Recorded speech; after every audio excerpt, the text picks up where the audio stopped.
Good afternoon.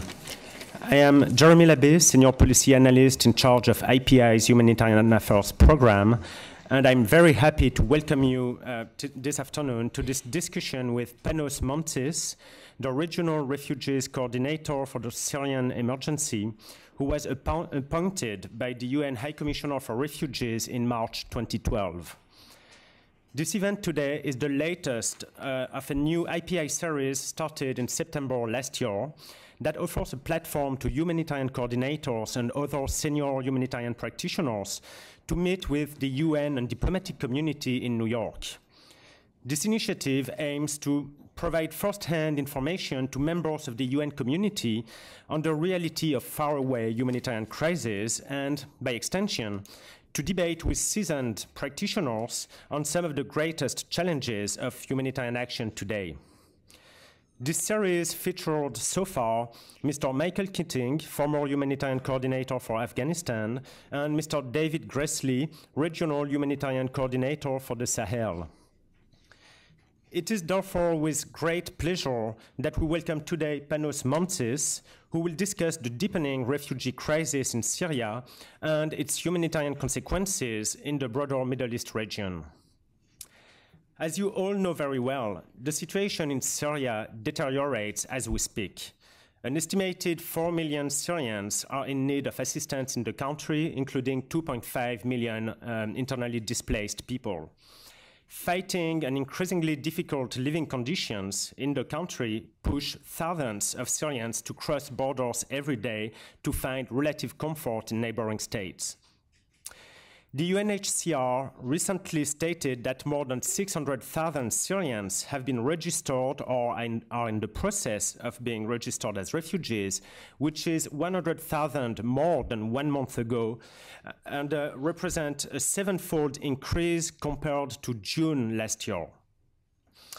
To make matters worse, Syrian refugees have to cope with an unusual, harsh winter, worsening already precarious living conditions.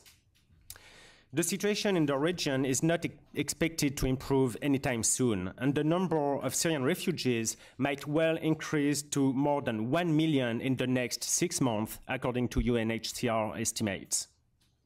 This appalling humanitarian situation prompted the Refugee Agency to launch an unprecedented appeal of $1 billion last December to cater for the needs of refugees and support governments hosting them. Mr. Moumtzis, who coordinates the response in Lebanon, Turkey, Iraq, Jordan, and Egypt, the countries that are hosting the highest number of refugees, will describe the multiple humanitarian challenges facing Syrians, their host communities, and neighboring states of Syria. Mr. Moumtzis brings with him more than 20 years of experience in the humanitarian field, mostly with the UNHCR, as well as a good knowledge of Syria, where he served as country director of the UN Relief and Works Agency for Palestinian Refugees from 2006 to 2009. Prior to his current position, he was head of donor relations and resource mobilization at UNHCR headquarters in Geneva from 2009 to 2012, a time during which he also undertook a special 6-month assignment as humanitarian coordinator in Libya at the height of the crisis in 2011. Now, and without any further delay, I would like to pass the floor to Panos Moumtzis for a 15 to 20 minutes presentation about the Syrian refugee crisis before opening the floor to our audience for a Q&A session. Panos, the floor is yours. Thank you, Jeremy. First of all, thank you to IPI for organizing this event, and really a big thank you to all of you who came to attend this session. What I would like to do is just to give you some highlights of the challenges, the issues, and where we are. And although my work is with UNHCR, what I will present would really be the reflection of the humanitarian agencies, the partners, some of the discussions we've had with UNICEF, the World Food Programme, the NGOs on the ground, and of course the host governments themselves. My experience also, I would shed a lot more light on the regional dimension, the impact into the neighboring countries. of course, while looking all the time at what's happening inside Syria, which is the main cause of the impact that we see there. Looking at the Syria situation at the moment, we really consider the Syria humanitarian situation as one of the most complex and dangerous operations in the world as of 2013. It's complex because it involves 5-6 countries, very dangerous because the fear and risk of regional expansion or regionalization of the conflict is very real and very, very high. The Syria humanitarian situation at the moment is the fastest growing humanitarian regional disaster in the world. We continue to see in our current planning, as Jérémie was saying, we have really put a plan to provide assistance for the humanitarian needs inside Syria to help 4 million people. This includes 2 million internally displaced and 2 million Syrians to be helped in their own home settings where they are at the moment. In addition to that, our plan includes assistance to 1.1 million refugees that we anticipate there could be between now and the end of June, which brings the total to over 5 million people. We're really talking about helping a quarter of the Syrian population. 1 in 4 Syrians is in need of humanitarian assistance, and I'm afraid this number is deteriorating every day as we hear more and more about the deteriorating level of security and the humanitarian situation inside the country. The number one concern that we have for inside Syria is protection of civilians. We constantly hear reports and stories about displacement, but also when we interview refugees who have just crossed the border, I'm afraid we constantly hear these horrific stories of their experiences and what they have gone through in order to reach safety and reach one of the neighboring countries. The appeal we released in December, on the 19th of December, requesting support for $500 million for inside Syria and $1 billion for support the neighboring countries. This appeal of $1.5 billion is the largest humanitarian appeal ever presented to cover the needs. It's just so much the numbers, I'm afraid, and of course the $1.5 billion. But I would say what is really more frightening is the individual stories and what people go through, and which we're aiming to support in this appeal. At the moment, as of today, and I just got the latest figures before walking here, we have registered in the neighboring countries a total of 642,000 refugees. And this includes the refugees that have crossed into Jordan, Lebanon, Iraq, Turkey, and Egypt. Also refugees who cross into North Africa, with a continuous flow also going even to European countries and further afield. For the last few months, we have been receiving an average of 3,000 refugees per day. This is really a huge challenge because it means every week we have some 20 or 21,000 refugees. It means that we have to almost build the equivalent of 4 cities a month. It's really a huge challenge for us, the humanitarian workers that we work around the clock, to respond to this growing huge pressure and need on the ground. The humanitarian response is brought to action by a total of 55 organizations. This includes 12 UN agencies, 36 NGOs, including national and international NGOs. I cannot say enough, first of all, about the partnership and the work we try to do together with the coordination that we have with the UN agencies, but also this important role undertaken by the non-governmental organizations in the response that we are doing on the ground.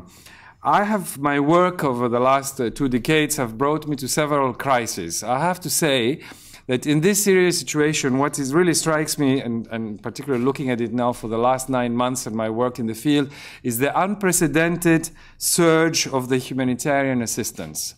Looking at the colleagues from the World Food Programme, UNICEF, WHO, Save the Children, Norwegian Refugee Council, a long list, everybody had really to put up to increase the capacity to be able to respond 24/7.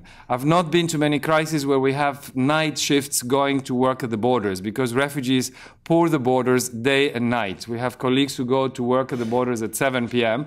so that when they cross the border with sub-zero temperatures at the moment, they're receiving assisted. The refugees who flee at the moment, 75% are women and children. Actually, more than half of them are children, more than 50%. This is a children's refugee crisis. It's heartbreaking when we see these children arriving, and particularly what we see in the days that follow their arrival in the camp. Many of them are withdrawn. We hear from the parents about bedwetting. These children have experienced and eyewitnessed some of the most horrific scenes, seeing their parents or loved ones killed, their homes destroyed, their schools affected. And therefore, the programs that are put in place through child-friendly spaces led by UNICEF, through Save the Children Fund, through the psychosocial support that takes place is crucial to give some sense of normalcy to these children when they go back. And I'm afraid we are also continuously seeing a lot of women who arrive with specific sexual-based gender violence rapes that have taken back, or many of the women also being afraid of rape and parents decide to take their young girls and leave the country because of the fear of the insecurity that prevails there. And this really has made the humanitarian response to put in place a special mechanism in order to address, support, respond to the special needs in a cultural, correct way, in an appropriate way on the ground. Over the last few months, you must have followed also a lot of the developments with the construction of the camps. Actually, Zaatari camp in Jordan, I think, has become the most publicized or visited camp in the world. In our planning and response for 2013, we have given a priority in particular to refugees who are also outside camps. 30% of the refugees are in camps, 70% are in outside camps. While we continue our humanitarian response to Zaatari or the other camps in the region, it's extremely important to also ensure that the refugees who are in outside camp settings, in villages, in towns, in other locations, are also assisted. And actually we have put in place a program through community outreach workers who would better assess and respond to the needs of these refugees in the communities, in the places where they are. The last few weeks have been particularly challenging. I would say the last couple of weeks have been the most challenging of the last year or more than a year. And this is due to the extreme harsh weather. I was in Jordan, where during the course of 7 days, we have received the equivalent of the 2/3 annual rainfall in Jordan. Basically, there was a flooding and an extreme heavy rains that took place, which resulted to flooding not just in the camps, but of course in a big part of the country, and even necessitated the Jordanian army to go out to provide assistance to some of the areas which are the most affected. And of course, for us working in the camps, going to Zaatari, it was really heartbreaking to see a section of the camp with about 100 families, the tents washed away, kids standing in the middle of the puddle of water, soaked wet in sub-zero temperatures. Of course, the schools were open to accommodate it. We provided new alternative shelter through some of the prefabs, through additional tents. But the bottom line remains that for these people, on top of all the other, they had to face the weather elements. And of course, these 7 days of rainfall were followed by 48 hours of an extreme snowstorm that really made it even more difficult for them to continue to be in the camps where they have been.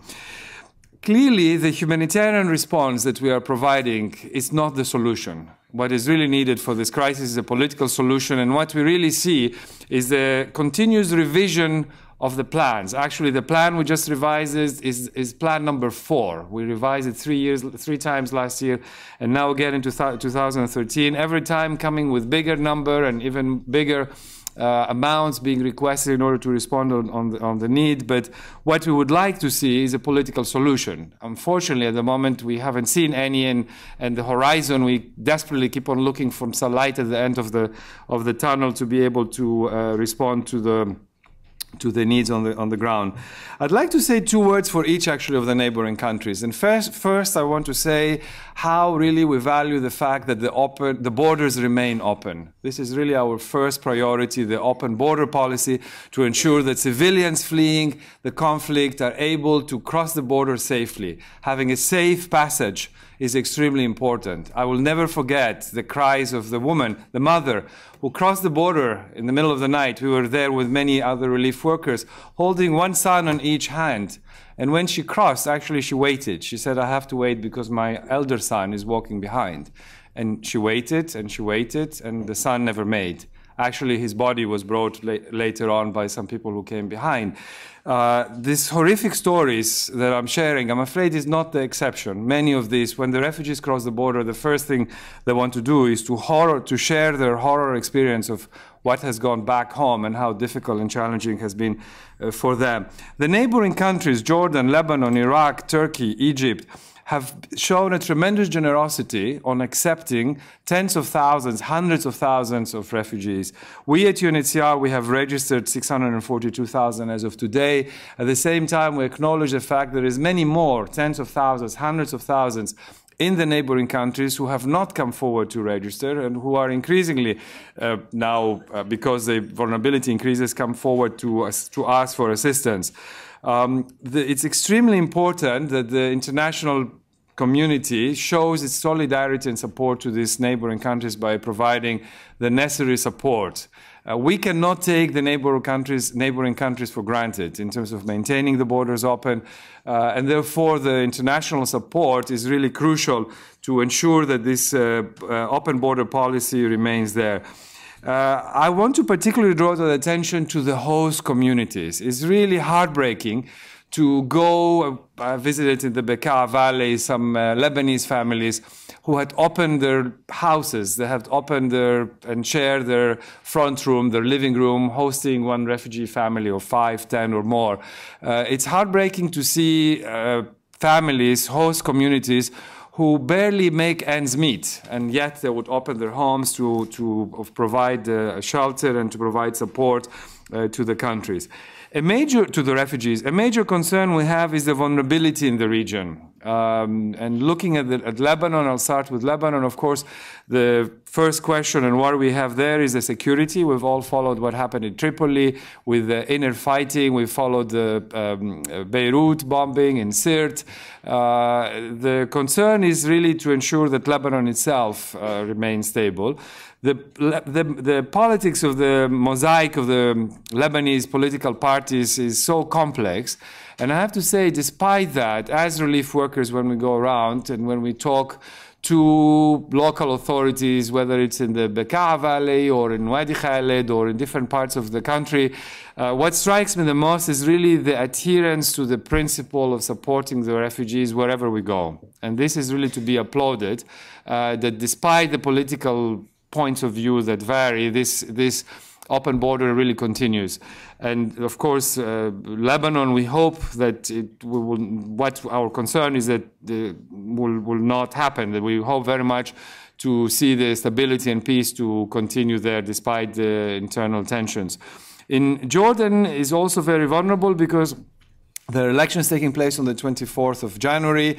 As you know, there's been concerns of some public discontent on economic fuel prices, the cost of living, unemployment, and on top of that, receiving hundreds of thousands of refugees. We estimate we have registered in Jordan at the moment close to 200,000. The government estimates that there is more than 270,000.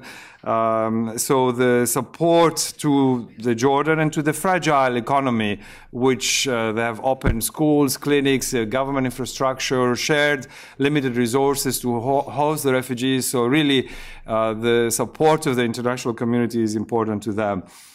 In Iraq, there are at the moment about 73,000 Syrian refugees. Most of the Syrian refugees going to Iraq, they go to the Kurdish area. Actually, 60,000 out of 73,000 are of Kurdish origin. Most of them come from Hasakeh, from Kamishli, from areas of northern Syria, and they go to Dohuk, to the KRG region, to the Kurdish region in the north. There is an additional about 10,000, mainly Sunnis, who had gone to Iraq. And at the moment, the Al-Qaim border point to Iraq is the only border point that is closed. In fact, it has been closed since the 28th of October. And in our discussions with the government of Iraq, and we continue appealing to see this border point open, it's very important that civilians who flee insecurity to be able to cross the border and reach safety. Turkey at the moment is hosting 155,000 Syrian refugees in 14 camps. There is 2 additional camps that are under construction as we speak. And in addition to that, there is about 80,000 refugees in urban centers. So we're really talking about roughly 230,000 Syrian refugees in Turkey. Turkey has shown a tremendous generosity in terms of providing high-level assistance. We actually call them the 5-star plus camps with 3 hot meals a day, hot water, washing machine, honeymoon to newlyweds, and so on. We very much welcome, of course, this generous support that is given, and most importantly, the temporary protection status and continuing to receive refugees who cross in the country in tremendous instability. Lastly, Egypt, the government estimates that there is 100,000 Syrian refugees in Egypt. We, as UNHCR, have registered about 14,000, and the registration is ongoing. Basically, throughout the region, we have these registration centers where anybody can come forward. The registration is extremely important because it's really a protection tool. It means that the family or the person gets an ID, a paper that recognizes them indeed as an asylum seeker, as a refugee. It's also linked to the assistance because the World Food Programme then will provide food, UNICEF, the NGOs, the partners. It really leads to a first step to further expand in terms of what we are doing and how we're responding on the ground. There is a coordination mechanism that has been put in place in between the 55 agencies. We're also very much coordinating the humanitarian assistance with the Inside Syria plan, because obviously finding out what's happening inside affects our planning. At the moment, looking into 2013, we are really stepping up the contingency planning. We're stepping up our emergency preparedness. We absolutely hope to be wrong and not to need it, but basically we have put forward now pre-positioning and preparing humanitarian assistance for 350,000. We're looking into the plan to help up to 1.1 million, with the worst case for up to 1,850,000 refugees. We're just basically, this reflects the level of uncertainty that we have at the moment, not knowing what will happen next, and we want to make sure we are ready to respond. I want to say 2 words about the Palestinian and Iraqi refugees in Syria. There's about 520,000 Palestinian refugees who are registered with UNRWA, the UN Relief and Works Agency for Palestinian refugees in Syria. And at the moment, the Palestinians, of course, have, like many other inhabitants in Syria, have been tremendously affected by the crisis. According to UNRWA, at least half of them are internally displaced. Many of the residents of Yarmouk camp, but also several of the other camps, got displaced and had to move within the country. Some 17,000 Palestinians crossed the borders into Lebanon, and although they don't have necessarily a very clear status, the Lebanese government has so far accepted them, and when they cross the border, UNRWA responds in providing the necessary assistance for them. And some 3,000 have crossed into Jordan, 3,000 Palestinian refugees. The crisis has also affected the Iraqi refugees. As you know, there was a significant number of Iraqi refugees in Syria. Just a year ago, there were more than 100,000. At the moment, more than half of those have returned back to Iraq. The government of Iraq has put in place a program to support the Iraqis' reintegration and return after they come back. And at the moment, with the insecurity around Damascus, I wouldn't be surprised if as we look into the registration and who receives assistance, if we see even more returning back. Some 3,000 Iraqis have gone into Turkey. And of course, it's a difficult choice for many of them remaining there in terms of where they go. And since in particular most of the Iraqis are in Damascus, and at the moment what we see is a huge movement from Damascus in particular towards Lebanon. Actually, Lebanon used to receive, most of the refugees going to Lebanon were from Homs. At the moment this has changed and has become, they really come from Damascus. The one last point I want to make is, of course, the question of financial support. And this is really crucial because we feel as humanitarian agencies that there is a huge political interest on the Syria situation. At the same time, we feel that the financial support is not there yet. We're starting the year. We urgently need to be able to have the needs that are needed. And basically, we're going from hand to mouth. The urgency is such that we're constantly emptying the warehouses, handing out everything we have, and replenishing it as financial support comes over. The 30th of January, there's going to be a pledging conference in Kuwait. We very much hope to see a robust pledge and support from donor countries around the world, because the crisis is such that we cannot wait. We have to be able to respond and to provide the urgently needed life-saving assistance. Jérémie. Thank you very much, Panos, indeed, for this very exhaustive and comprehensive overview of the situation in the country, in Syria and in neighboring states. I would like to take the advantage of the privilege of being the chair to ask you a question before opening the floor to a Q&A. You mentioned that approximately 30% of refugees are hosted in camps. And we know that this conflict, that a lot of civilians have taken up arms in this conflict. So as an independent, as an impartial humanitarian organization, I would like to know, how do you ensure that the aid that you are delivering, or the support that you are giving to refugees in camps, do not end up in the hands of some actual fighters that would go back across the border and fight as legitimate as we may consider this fight? And more precisely, how do you ensure that there is no such refugee warrior phenomenon that we observed in the 1980s and the 1990s in camps like in Rwanda or on the border with Afghanistan, for instance? Your question is extremely important. Ensuring the civilian character of refugee settings, camps, or in refugees being in villages or whatever, is extremely important. So if somebody has arms, that person is not a refugee, period.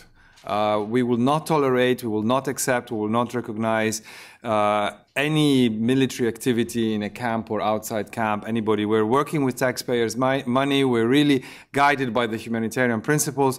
So what we do is, the first thing we do with any refugee is to go through this basic, brief, but extremely important registration interview process. And everybody has to go through that. It can last from 30 to 45 minutes per family. And we really try to find out where they were, where they came from, what they have done. Some soldiers have come forward, and usually if somebody is a soldier, then that person has to go through a demobilization. And in host governments, in host countries, there is actually a separate camp where these people can go. The camps are not a base and cannot be a base for Syrian opposition or whoever. It's for civilians who are fleeing the conflict, and that's extremely important for us. We have actually, this is something we ensure through our staff, through the protection staff, through training, through sensitization, through monitoring that we undertake in the refugee settings. And that really was kind of the very first concern since the crisis started, because the camps cannot be the basis for R&R for fighters. They cannot be the base for recruitment, for children or for grown up, or for it. Really, they have to be. They are civilian settings, and all those inside are civilians. That's really important. Right. Thank you, Panos. So I would like now to open the floor, but before that, just a few housekeeping tips for everybody. First, I would ask you to wait that the microphone comes your way before asking your question. Please mention your name and affiliation, and make sure to keep your microphone steady in front of your mouth when asking the question, because the event is being webcasted, and we want to make sure that it is recorded properly. I will take 2 or 3 questions at once, and then we'll revert back to Panos Moumtzis. So I will start with John Hirsch here, then... okay. John Hirsch with IPI. First of all, thank you very much, and also the whole humanitarian community. I want to ask you to say more about the interaction between the humanitarian community and the political community.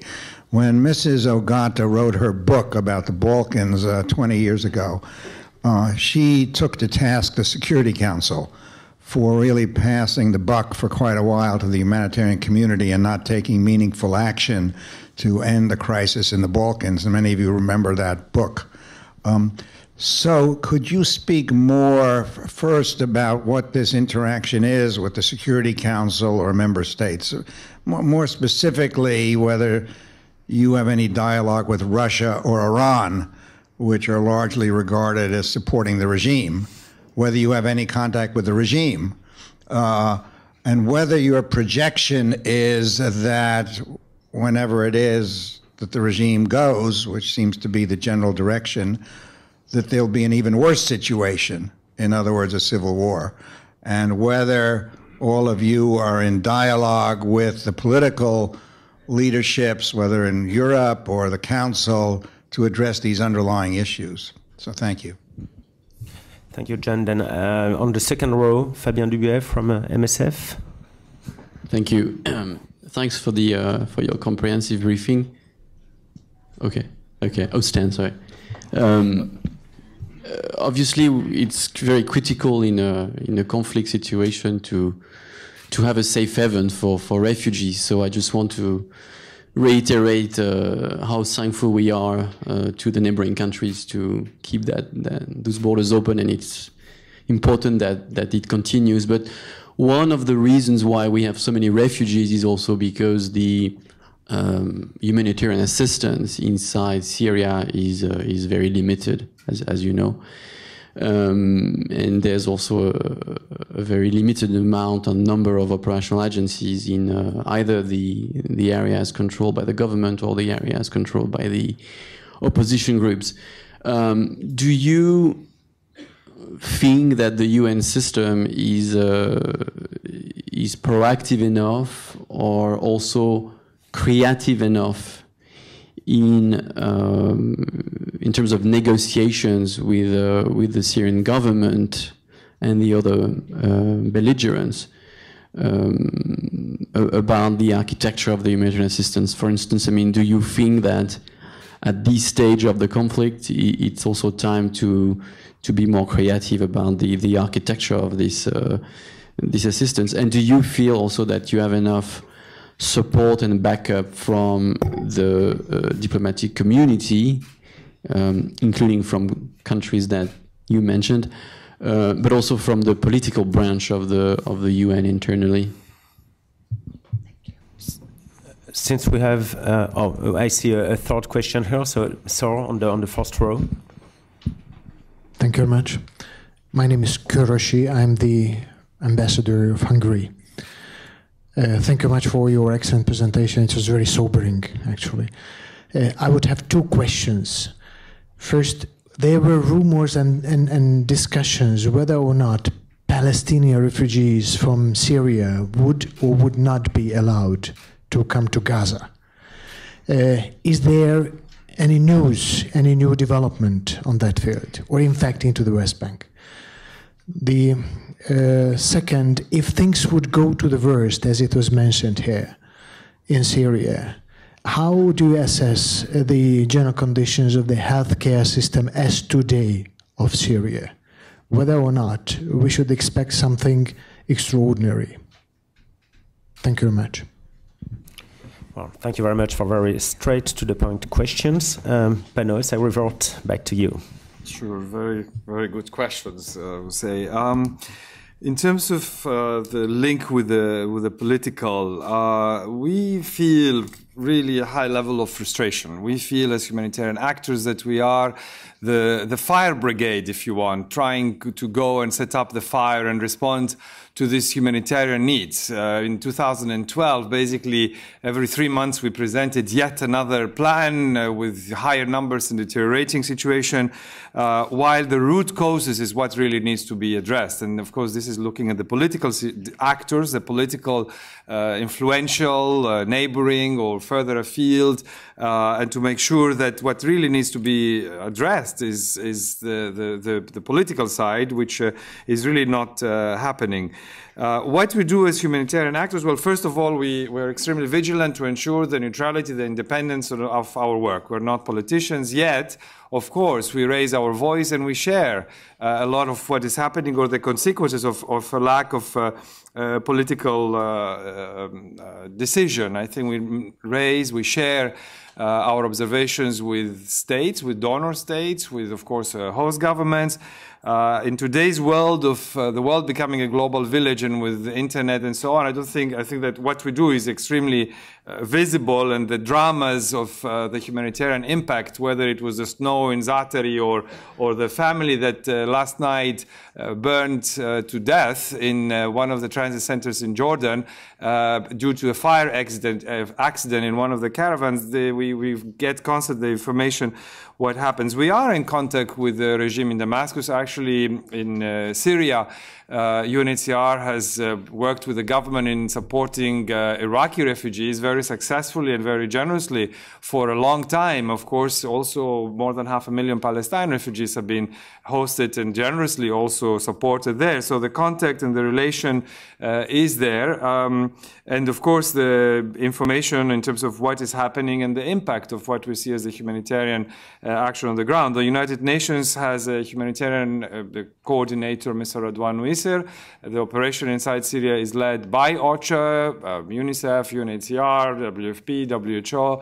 8 international organizations are present there. There is a program of support to 4 million people in need inside Syria. And of course, the frustration is that despite all of that, nothing is changing. Despite the effort to reach whether it's members of the Security Council, whether it is friendly, less friendly, or more neighboring, or other countries, despite all of that, so far the international community has not been able.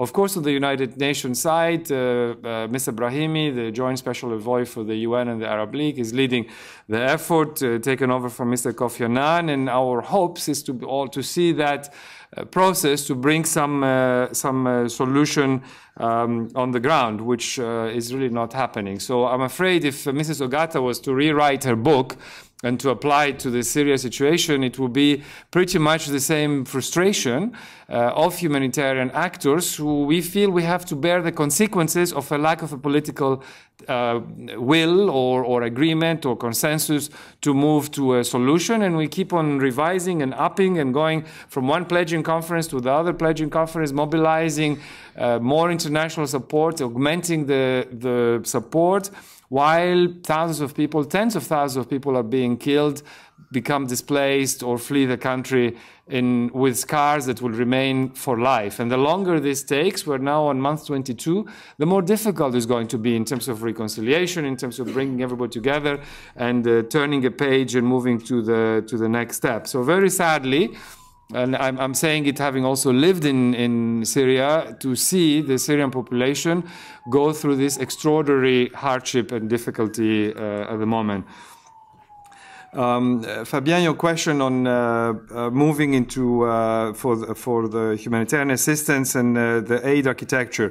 Our guiding principle as humanitarian actors is to be able to provide humanitarian assistance to people in need wherever they are, period. We're not politicians. We're not really to take sides on any conflict.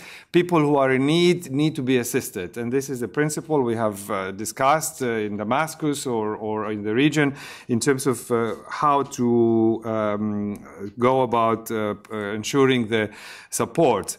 I just want to say that at this point we are indeed looking proactively, creatively, you said, into ways to make sure that this principle is respected and addressed. It is unacceptable if there are humanitarian needs 2 kilometers from a border that we cannot go and reach that group of displaced or reach that group of need to be able to reach. I think we're all guided by the same principles. Of course, we work within a very political context. There is a sovereign state, there is a government, there is an agreement to, in principle, be able to do this from within the country.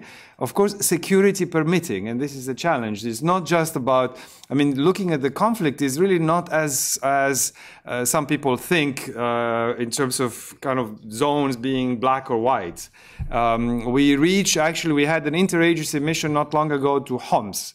We took, I don't know, 10, 15 trucks of humanitarian aid, food, medical supplies to Homs. The government said, yes, you can go. other areas, government, or as long as you manage to go through, we are all in favor to be able to reach the needs. Once they went there were 21 factions or sub-factions controlling that area in Homs. The team actually spent most of the day trying to negotiate what would go to whom and what percentage to which area and how to go from A to B to C to B to... And at the end, it got dark, and some of the sisters went there, some had to return and go back. So the challenges are tremendous. Yes, it's a very polarized political context, and any action we do, our presence or non-presence, people give it political interpretation. Our guiding principle is to help these people in need, period. We really do not, we're not into any political game for this. Ambassador, in terms of the question for the Palestinians to Gaza, I'm afraid I'm not aware of any. I mean, this is UNRWA is the agency that leads this discussion, or to the West Bank. We had a similar discussion when there were Palestinians ex-Iraq who had come to actually Syria or to Jordan. And as you may recall, they were stranded for 2 years in the border without any solution. And at the end, it was Chile and several countries in Latin America that accepted them to move out of the situation. So I'm not aware if there's any discussion for Gaza or for West Bank at the moment. And I'm afraid on assessing the health system inside Syria, I'm not the right person to answer this question. I know that WHO, actually UNICEF, some of the other organizations are present inside Syria. We see overall a deterioration of the health system. But really, I cannot give a straight answer. I also wanted to come to one point on the assistance, and while people are fleeing the country, I can tell you from having spoken and the interviews we conduct with thousands of refugees, the prime reason that people flee the country is insecurity. They're not leaving the country because they've had less food or because the clinic might have been closed. Yes, of course, everybody's affected where there is no, but the protection of civilians, the safety of families of people is the main reason that they're leaving the country.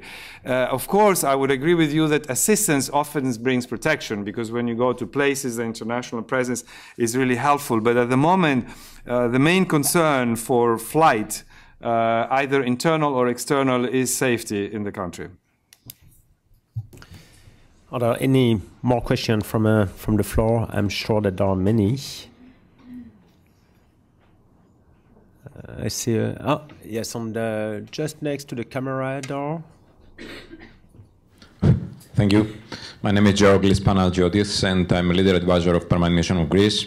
First of all, please allow me to address my warm thanks for your very detailed and comprehensive briefing, and of course to address also my thanks to IPI for this excellent hosting. I would like to address one question regarding the next semester plans, because based on your figures you have referred that probably there are 3,000 refugees per day, and this of course equally 500,000 for the next semester, more than 1 million in a total. So what will be the future plans in order to deal with this problem? Thank you. I see also another question in the middle from Mr. Jeffrey Laurenti from the Century Foundation. Thank you, Jérémie. You spare me having to do the self-introduction. Could you tell us, Mr. Moumtzis, to what degree, since this conflict has become increasingly polarized on sectarian lines inside Syria, do you see sectarian lines of division among the refugees, either in terms of sorting themselves out into different directions or hostilities within the camps? And to what extent do you have or have to have some kind of quiet, informal, deniable contacts with some of the armed resistance groups to the government, just as you obviously must have ties with the government itself. But the other side is presumably an actor that is either impelling refugees across the line or otherwise a source of information about where you may get your next flow. Thank you. Is there any other question at this stage? Or I think I will revert back to Mr. Moumtzis.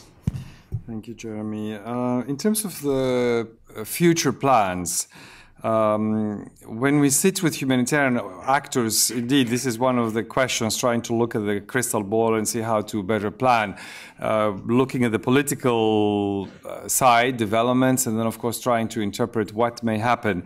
What we usually do is we take, of course, the current situation, we'll look at trends in the previous 1, 2, 3, 6 months, and based on that, we try, and some analysis of what happens at the moment, and based on that, we try to make some projections, I'm afraid some guess estimates, in terms of how can we be better prepared to respond. So at the moment, as of today, we are assisting some 640,000. We have a plan to expand this assistance up to 1.1 million, with the worst case scenario of 1.85 million.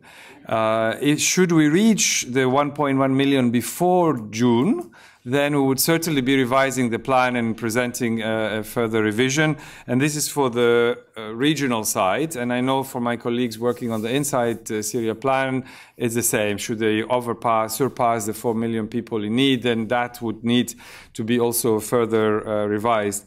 What I want to say is that it's becoming increasingly clear in this conflict that this is not a short-term conflict. We very much hope that it will not be a protracted one, but the way it's going at the moment, it looks like it may take some time.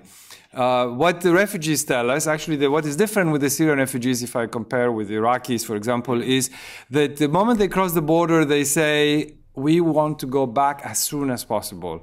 This strong link, this strong bond for the country. And it's not just the farmers who come out, everybody who comes out say, as long as it's safe, as soon as it's safe, we really want to be able to return. Now, having said that, experience has taught us that usually if, let's say, there is a positive political process, a decision, whichever it is, that there is a way forward, what we think may happen is most probably the refugees who come from villages that are within a close range to the border, 20, 30 kilometers, these refugees most likely would be the first to go back because it's close enough. Usually the head of the family or the eldest son goes back to check and then the family returns back. Refugees who come from homes that have been destroyed, in Homs, in Hama or other parts, that is going to take a bit longer because, of course, the reconstruction and the need to be able to move there. While we plan for the short term and absolutely hope to hear a political solution and move forward, we are afraid that this is becoming, could be one of the situations that could take years to completely see a solution on the ground. Regarding the question of the sectarian lines and basically extrapolation of the same situation in the camps, over 90% of the Syrian refugees who have fled to the neighboring countries, they're all of one sect. They're all Sunni Muslims. So there is there's quite a uniformity, and that has not really caused any tension in the host countries. In the last few weeks, we have seen increasingly more Christians coming to Lebanon, some Alawites, but really smaller numbers. I mean, in comparison, it's all one sector. And I have to say there's been an incredible solidarity, support within the community. As I said earlier on, the host communities, the towns on the Jordanian side of the border, they're basically the same tribe. They're the same people. International borders were drawn and some time ago, and looking at it now, when they look at their brothers and sisters coming, they would do everything to host them, to support them. Sometimes there are marriages across the border. So the same, actually, we're looking also at the Lebanese side. We've also seen, particularly from Aleppo, some Turkmen Syrians fleeing and going into Turkey. And that was a bit of a tension, and actually they had to be kept in a separate, and that's the only friction I know, that we kept to a separate location in order to ensure their cohabitation. What I can say on this public forum on your last question is that as humanitarian workers, we are always ready to talk to everybody and whoever and whatever it takes to reach the people in need and deliver. and there was a question of creativity here, but really our objective is we're not into politics. We are into looking at the people in need and seeing how to help them in the most appropriate way. We very much want to keep our good relations and balance of and staff safety as well, because that's also very important. When we put relief workers in the front line of being able to deliver, we have to make sure that their safety is ensured, so they can also ensure the safety and support to those in need. But our guiding principle is to do everything possible to help people in need. Any other questions? Yes, please, on the first row, right here.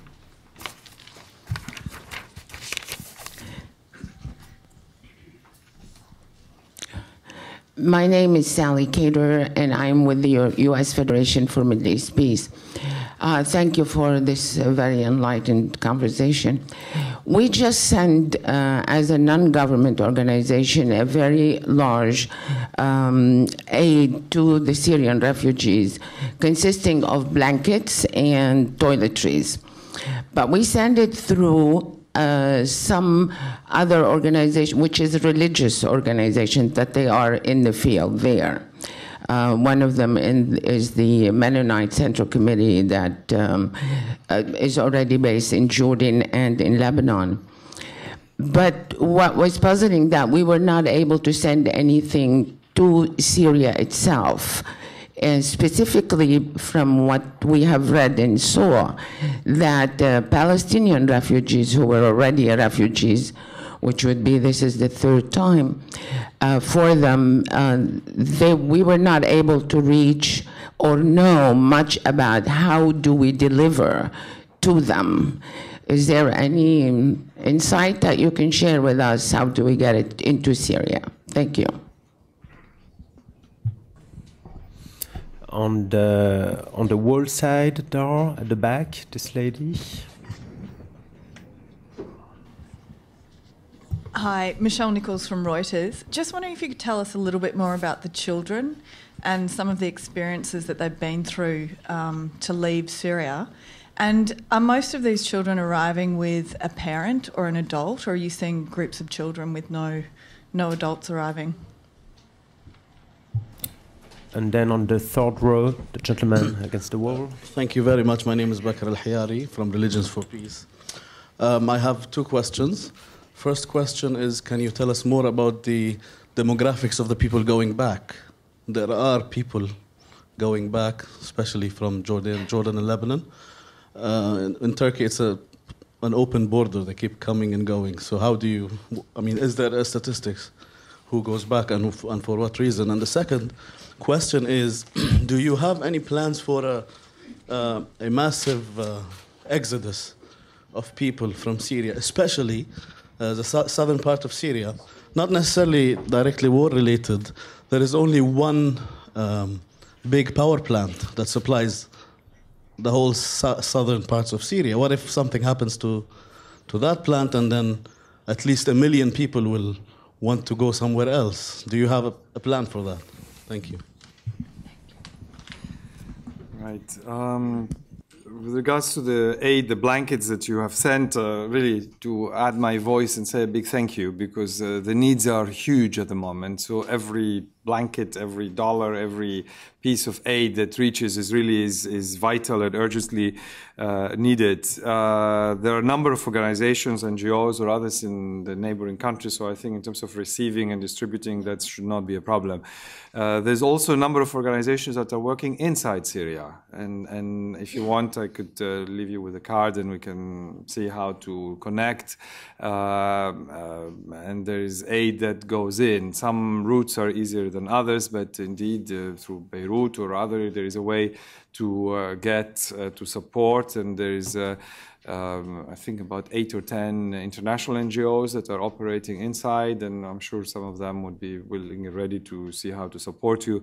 Of course, UNRWA is a good contact for regards to the Palestinian refugees. UNRWA is present and operating in Syria through an extensive network of national staff, and therefore would be a good channel to look into how to send for Palestinians or others inside Syria. The question of children, what is, as I said, what is striking on this crisis is, first of all, the large number of kids. UNICEF plans that in the area there is 2.5 million children affected, both inside and outside. More than half of the refugees are children. We are constantly seeing also large families. For example, refugees coming from the Dera area in the south is quite common for a farmer to have 8-10 children. So that's one of the reasons that we also see so many kids that are coming out. Most of the kids come with an adult. Sometimes it's the parents, sometimes maybe, actually most of the times is at least one of the parents. There are special programs with children, ranging from the schools that are in place, the psychosocial support that is put in place. What we try to do is to encourage the parents to at least ensure that at least at a minimum the primary age go to school, because there is really this brings some sense of normalcy. And of course, a lot of these children are facing, first of all, the question of curriculum that is slightly different in Lebanon or different in Turkey, and then we try to see how to adopt it. UNICEF, and actually they're here with us, are leading this process, in particular with the education with the children in the camps. The children, there's also some projects with drawing, trying to help children to express their traumas or their thoughts or their feelings as part of the psychosocial therapy that takes place. For them, it's extremely difficult for these kids to articulate what they have seen and to move on with with life. So the more we can do to bring some sense of normalcy with schooling or with play activities or interaction, the better it is to help them cope and move on until such time as they can move on from being in camps or being in the other settings. And I think it's to be applauded, the fact that several of the neighbor countries have opened their schools, their public schools, to say we want, they're welcome, they come there, and we cannot say enough thank you to the governments who sometimes it resulted to over-congested classrooms for their own citizens because the teachers had to take an significant number. And this is where, in our response plan, we have also projects to support the host communities where they are, whether it is through education or health or other sectors on the ground. In terms of the demographics of people returning back, there are some returnees. There are not that many. The numbers are although, I mean, we monitor that because we want to make sure that people go back and return again. We want to know why they go back. Who are they? What is really happening? Of course, it's a free choice. If somebody wants to return, they return. There is nothing that obliges them to stay where they are. But it's extremely important for us to understand who are they, why they're going, what happens when they go to the others there, and when they come back. And if this happens frequent enough, then we do ask questions to better understand. I don't have figures. Actually, some governments, I know the government of Turkey, you can find it on the website. At any given day, you can see how many people have gone and returned. When they go back from a camp setting, obviously we want to make sure the refugee card, we get it back. And if the same person returns and we see it in the database, then we want to understand why this has happened. Over there. The scenario you have described, it is indeed a nightmare scenario that we hear a lot in Jordan from the government of Jordan in terms of the main electricity pipeline that supports electricity, but also the water infrastructure for that southern part of Syria. If anything happens to this, then there is a significant vulnerability for a large number of people. In our contingency plan, we are preparing, prepositioning humanitarian assistance. Actually, we have a first wave for 350,000 refugees, and with the capacity to maneuver it through the region. It takes 5 days by sea to bring from Aqaba to Beirut. It takes 5 days from Dubai to bring aid to Amman, from Copenhagen to come down. So we've basically mapped a number of routes. And also we have asked all humanitarian agencies to be able to give us their stocks, the WFP stocks, the UNICEF stocks, the UNHCR stocks, the NGO stocks, governments, to really have a good understanding. And then, of course, with the adjustment in the coordination and the humanitarian response, to be able to mobilize and move the aid where is needed. So far, I would say that we have been as humanitarian actors constantly on the feeling of catching behind, catching up, because there's so many, you know, with 3,000 a day, 100,000 a month. I've been to the transit centers where the team says, finally, we just moved the last family to the tent. And before that family goes to the tent, there is another 10 buses that just arrive. So quite often it's really a constant, as I said, catching up to be able to respond.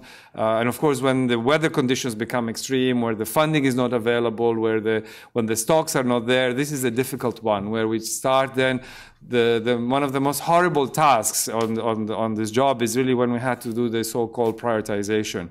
And this is where you have to choose from the poorest of the poor, what are the most urgent, deserving, needed, and then what are the unmet needs? What are the things that we simply cannot do because we do not have the resources to be able to support? Thank you, Panos. I have my own question before reverting back to the floor for what will probably be a last round of questions. I'd like to echo Jeffrey Lawrence's question about the necessary contacts with with all sides in the conflict, including some non-state armed groups.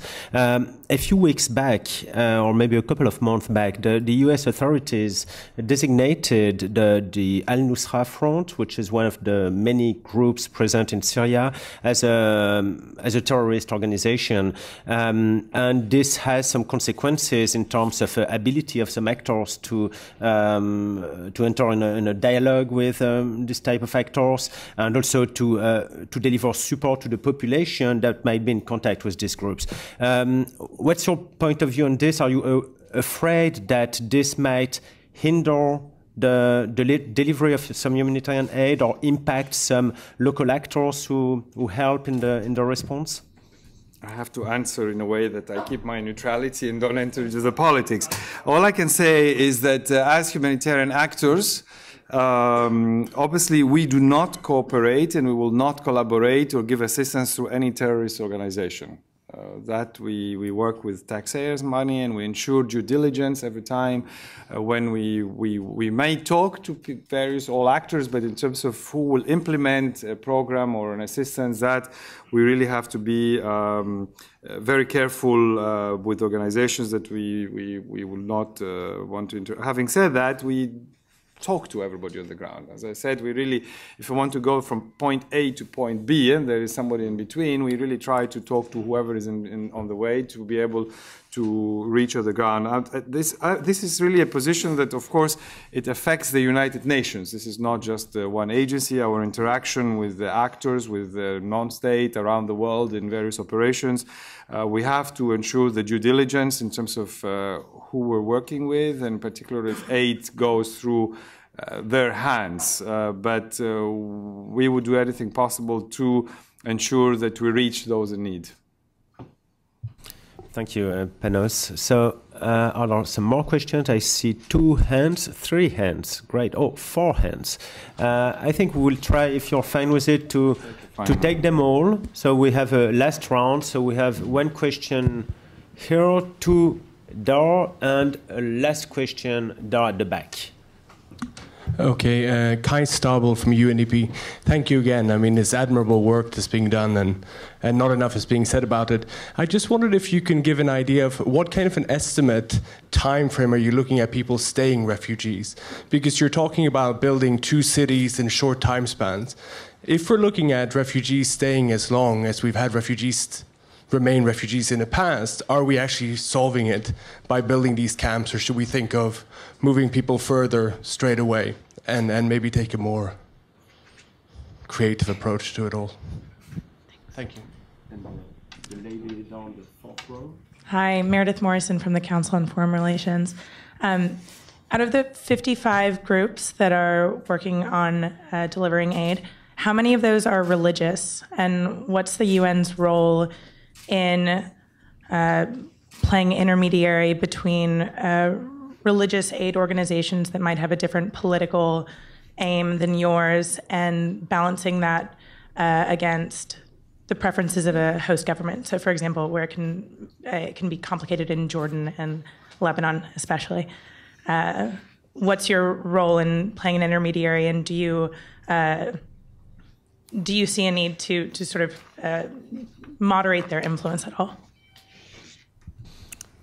And then the lady just next to you. Yes, Rhonda Haubin, and I write for taz.de, which is Die Tageszeitung online. And my question is a little more complex. I appreciate very much what you've said about the neutrality that's critical, and I think that's very what we need the UN in general to do, and if it were, I think that would help very much. But what's happened up to now is often there's like figures of those who've died, and some of those only come from the opposition. And there's been situations where I think even UNHCR or others will only talk to the opposition and will not take into account what the government says. And I'm just wondering if you find yourself in an awkward situation because the whole of the UN doesn't necessarily adhere to what you've so importantly have expressed, and in fact are the principles of humanitarian aid and neutrality. So I realize it's a difficult question, but I'm wondering, how, if that is something you run into, and if you can help to understand how to spread what you're doing and what you're building on more widely at the UN. Thank you, ma'am. One last question at the back. Down this gentleman standing. Hi, my name is Udi Whittleson from the Secretariat. Thank you very much for your briefing here today and the UNHCR's hard work for refugees, and also for IPI for organizing this session. I have two short questions. One is on the safety of refugees in Lebanon. Did your organization encounter any specific requirements concerning safety and security for specifically the refugees in Lebanon, given the Syrian regime's, let's say, influence in that country? And the second one is, sorry, how many IDPs do you project there are now in Syria, and how much of them will eventually, do you project, will turn into refugees? Thank you. Thanks to all for short and straight to the point questions, although some are more complex than others. Panos, the floor is yours. Okay, the colleague from UNDP, the how many refugees, how long will they stay, and where do they stay? When we help refugees, we always plan to provide short-term, temporary assistance or response with the hopes that stability, security will return so they could return back home. Actually, we work with UNDP, and UNDP is part of the response appeal, in particular when it comes to supporting host communities, where there is a mixture, of course, some nationals, Lebanese hosting families, Jordania has been hosting families, in the middle of a refugee context. We never start by saying we think this is a protracted conflict and therefore let's build a city. I mean, I mentioned city, maybe I should, and I just wanted to give an example of the magnitude, that when you get 100,000 a month, this is really a significant number, but when we build camps, it's with the view to making them temporary. We give tents, we provide water bladders, we provide temporary latrines. It's really a short-term solution, and we will plan for 12 months maximum at a time, unlike the development planning where you would make a 5-year plan. So, and this is really important quite often because, of course, these people are important for their own country when peace to return back. They themselves, that's what they want to do. They don't want to stay refugees, even if sometimes this can take many years before this takes place. So the planning is always, I'm afraid, short-term and will continue being short-term in terms of the response. The question on the faith-based religious organizations, we have put a response plan, and in this response plan, we have indeed 55 partners, partners that several NGOs. There are actually 34 international and 9 national NGOs on the ground. When we work with partners, even faith-based organizations, we obviously want to make sure that they adhere to the values, to the international humanitarian principles that we adhere, and that these faith-based organizations are humanitarian organizations and not organizations for, I don't know, proselytizing or other objectives than the humanitarian that we have on the ground. And if that's the case, then they will not be part of the plan. We do have a vetting system where we check the mandates, the activities, what the organizations do, and it's extremely important for all the partners in UN or others who are part of this network to feel comfortable with one another, that we all adhere and respect to the same principles.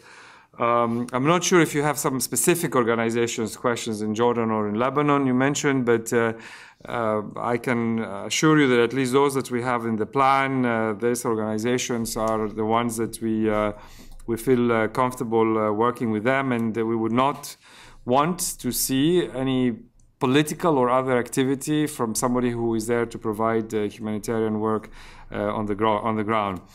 The question in terms of the numbers of people who have died, the whole question of neutrality, independence, actually it is the UN Office of the Commission of Human Rights who about 10 days ago issued a report about 60,000 Syrians killed inside the country.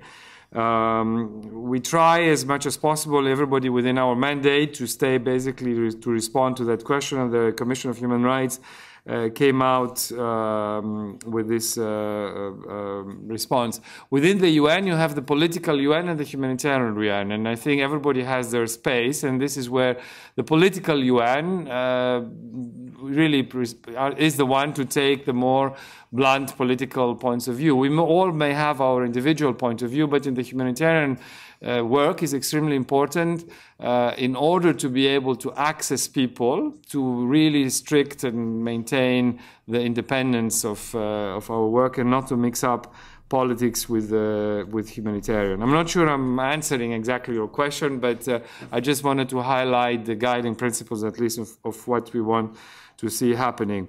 The safety of refugees in Lebanon, I mean, the safety of refugees, I would say, everywhere is of concern. Lebanon, in particular, due to the Lebanese fighting that we have seen in Tripoli, in other parts, and we really want to make sure that they are safe. Now, the physical safety of a refugee in any country is the responsibility of the host government. We are there to provide humanitarian assistance, but in no way we can pretend that we can really ensure the physical. Like us, the refugees themselves are subject to the safety of the host country, and if that safety is jeopardized, and indeed, as we have seen in Tripoli, it has been highly dangerous and risky for the refugees where they are. At the moment, the UN is providing support to 4 million people inside Syria. Out of the 4 million, 2 million are internally displaced people. And your question was how many of these internally displaced people may become refugees. I mean, we really don't know. What we have seen in Syria is that there's been sometimes multiple displacement, the same family to move to more than one location in search of safety, and some of them indeed eventually become refugees. But that's, you know, I will not be able to give a figure as to how many could or could move an international border to become refugees. Thank you very much, Panos, for these candid remarks and this great overview of the humanitarian situation in the region. I know that you have back-to-back meetings still this afternoon before catching your plane to go back to Amman tonight, if I understood well. So we will stop here. Thanks to all of you for coming to IPI today, and I wish you good luck.